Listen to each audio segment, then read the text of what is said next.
Assalomu alaykum. Qo'qon universiteti Andijon filiali Nodon akademik ijodiy klub o'z faoliyatini davom ettiradi. Ichingizda yashirin iste'dod bormi? She'r yozishni o'rganishni istaysizmi?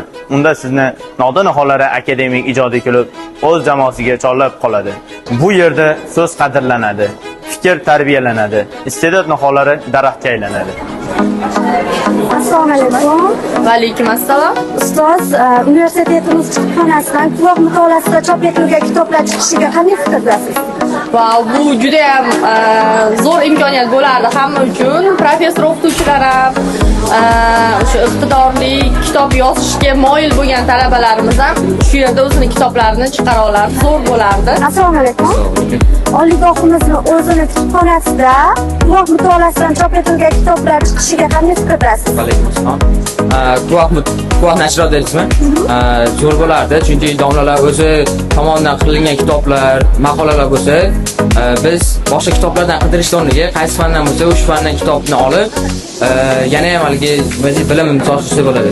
Assalomu alaykum. Assalomu alaykum. Bu hafta nashriyot faoliyat yuritishiga qanday fikrdasiz?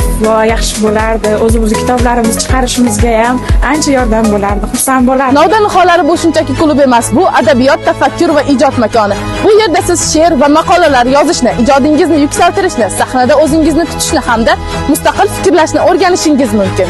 Agarda siz ham o'zingizni topmoqchi, ijodingizni rivojlantirmoqchi bo'lsangiz, Nodon niholari sizni kutmoqda. Nodon niholari bugungi iste'dodlardan ertangi buyuk daraxtlarni yaratadi.